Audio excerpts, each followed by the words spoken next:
Good morning, it's Letitia with Bear Fruit Gardening. I hope that you're doing well. So, I wanted to do this unboxing of the Worm Factory 360. This was a gift from another black farmer here in Kentucky that saw my Instagram and was like, oh my gosh, are you farming worms? And I said, yes, I'm farming worms. And she was like, oh my gosh, I just want to help. I want to bless you. And so expect something in the mail. And this is what came in the mail. So I'm so excited.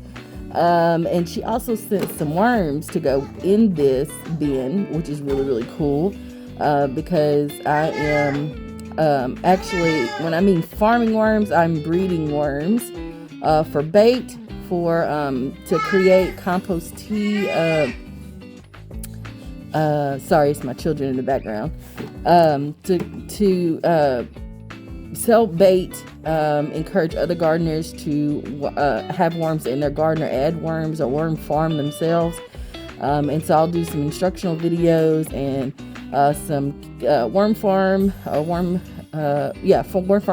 grow kits, compost tea kits and things like that as well, and also selling castings. So that's the goal here. And so but really just pushing this soil health concept, because I mean, without soil health, without the soil being healthy, we would not be able to grow quality food, and it takes everything that we cannot see, y'all. There's so much that goes on above and below the soil surface that we can't see, that plays a huge part in us growing our food out of our gardens and our farms. And so I'm so grateful that I am able to witness the growth of my plants and the plants bearing fruit. But I'm so grateful that it's just been laid on my heart to really, really focus on making sure that the soil is as healthy as it can be, especially farming in an urban setting.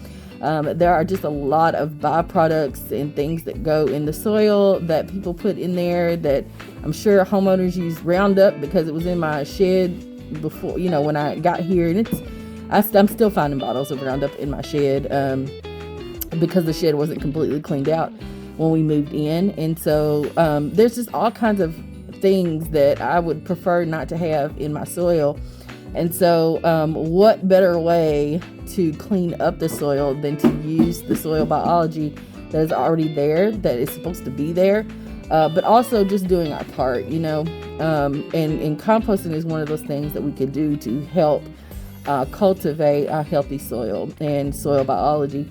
Now, this channel, y'all know me very well, for those of you all that have been following me for a while, but if you're new, thank you for joining me. But I'm not like a really over the top scientific, like you're not going to get a lot of scientific terms out of me, or I don't know. I just feel like I need things to be as simple as possible. And so my goal is to make sure that I speak that way, and try my best not to stumble on my words in the first place, but just really make it practical and simple, because that's the way I learn as well. And so I found that most people just want things to be simple, and if it's not simple and it gets a little complex, they tend to lay it down and not pick it back up again. So and that's my behavior as well.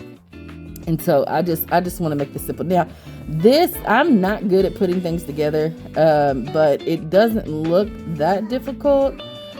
So I'm going to attempt to do that real quick off camera and then come back. But here's the Worm Factory 360. And I think she ordered me some European night crawlers, which are perfect. I do have European night crawler, red wigglers, and African night crawler in my worm farm. And I farm all my worms right now in the basement. It is winter time, and so it takes a good 6 months to get a good go on producing worms from the worm herd that you have already. And so, you have to have the temperature be between 70 and 81 degrees. And it's just a lot of factors, just like growing your plants, to get that perfect condition. Now, I'm not shooting for perfect because I'm not perfect, but I'm gonna try to get as close to it as possible. I'm still learning. I've done this off and on for a couple of years, about 5 years. But this is the first time I have you know, really taking a shot at breeding worms. So learning how to harvest cocoons, worm cocoons, and then growing them out, right? Hatching those and having little baby worms everywhere. So I'm excited about the process. But let me put this together and then I'll come back and show you the finished product. Okay, everyone. Hello, welcome back. I am gonna break this down. So the first video just kind of introduced that I was, had the worm factory that was mailed to me by a friend who wanted to support the farming worms. And so I'm very grateful to have received this kit from her. But now let me show you, let's just slow it down a little bit and go piece by piece here, because this is incredible. Now, if you are a beginning worm farmer like me, again, I'm farming to breed worms. My kids are in the background. I apologize, but if y'all know already, they're just gonna be around. Okay, I'm a mommy, so I'm mommy first, and then a farmer. Oh my gosh! But anyway, so the Worm Farm 360 is what this is, and I'm just incredibly amazed because first off, my first thought was, well, dang, I should have got this in the first place, because it has everything that I need. I mean, literally, to get started with something, instead of watching a bunch of YouTube channels and putting all the pieces together. You know what I'm saying? And if you are a gardener and very avid gardener, I'm not even gonna say master gardener, but if you've been gardening for a few years, you already know what makes for good compost, right? And so most of that is here already. And it's the same thing or the same concept if you're going to worm farm, because that's what you're trying to do. You're trying to draw those worms and beneficial microbes, to your garden. And so anyway, again, and this video is not sponsored by Worm Factory 360, but y'all know I try to tell y'all the truth about everything, and just be real and honest. But I wished I would have known all these pieces came. I probably would have started with this just to kind of see, years ago. And the Worm Factory 360 hasn't been out that long. There's a couple of versions of this from the same company. But anyway, let me get to it. So it comes with a bottom, right? And this is where the spigot will go. So you can get that, I forget, it's called lechin, something like that. But the worm juice basically that comes out. Now, a lot of people say, hey, if you're getting a lot of that, then your bin is too wet and you really shouldn't use it in your garden, because it's like anaerobic material. So there's a lot of bacteria in it. When your compost bins and things go anaerobic, they smell really, really bad. That's something that you don't want, okay?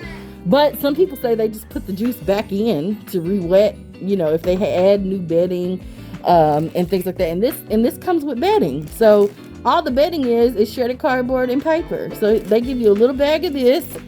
They give you some, I think this is peat moss. Let me read the package. That'd probably be good instead of guessing. So it comes here. So it says, okay, it comes, it's cocoa coir, shredded paper, a cultivator right here. So if you don't want to use your hands, this is also good for just kind of moving the worms around as well. And I bought one of these, but it's not quite like this, but something like this from another lady. I'll tell you about her later. It comes with a soil thermometer, and you always want your soil between 70 and 80 degrees. That's really the sweet spot. They say it can go down to 40 degrees, but after that, your worms are gonna freeze and die probably. This is a scraper, and I'm imagining to get that compost. The bottom container will have your compost in it or your castings, and so that could help with the scraping it, cleaning it too. Also, there's some minerals, some pumice, and I'm not familiar with pumice, so I'm gonna do some research on that. But it's all here, y'all. It's all here. Rock dust, Worms need grit, just like chickens, to process their food. They have a gizzard, I think is what it's called, and so in their stomachs, so it helps to process the food. And so y'all forgive me if I'm wrong, somebody correct me if it's not called a gizzard, but just like chickens, worms need grit to process their food, so the rock dust will help with that, and just like goats as well, you know. I think that's all the parts, lime. I think this is the pumice. So is it kind of like lime? Let's see. Increases airspace in worm bedding, reduces matting, and improves moisture control. I had to do some research on that, but it almost feels like peat moss. But it's just not white and it's not balls. You know, the peat moss is like white ball stuff. I mean, not peat moss, I'm sorry. Perlite. But okay. So this is dope. Now it comes with, this is a worm ladder, apparently. I'm not sure what a worm ladder is for, but it goes on like this. And then your first bin goes on. Okay. And these are the bins. They're pretty good size. Okay. And then your top. And the top is cool because it has like, sorry y'all. It has like a bunch of instructions on how to manage the bin, how to feed, where to keep the moisture at, all that kind of thing. So I like this for a beginner setup. Again, I'm not sponsored by the Worm Factory, the folks that make these, but this was a gift from a friend. But so far, so good. I really, really like it. Now, and it comes with 3 other trays. Okay, so you get 4 total trays, and you add those trays as you go along. You don't, unless you have the worms to fill them, I guess you don't have to add all the trays at one time. And then it also comes with a sprinkler tray, and this is what it looks like. It's a gallon size tray. I'm honestly, I don't know what a sprinkler tray is. Let me see if I can find out real quick. But in any event, again, I think it's really cool.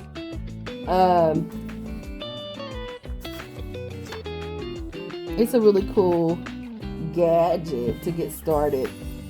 So I just wanted to share that. The next video, we'll put it together and then introduce some worm, or just, no, I'm sorry, we'll put it together,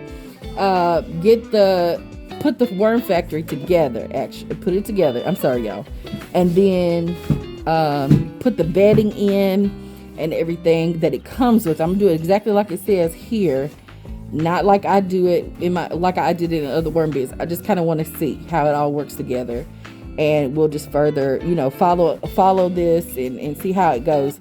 But we'll put it together, put the bedding in, and then the worm should be here in a couple of days. So I need to get this done ASAP, and then I'll share that with y'all. Then I'll introduce the worms to the bin. I'll share that with y'all as well, and we're rocking and rolling at that point. So thank you all so much for watching. Till next time, I hope everybody is doing well, and I'll talk to you soon. Bye bye.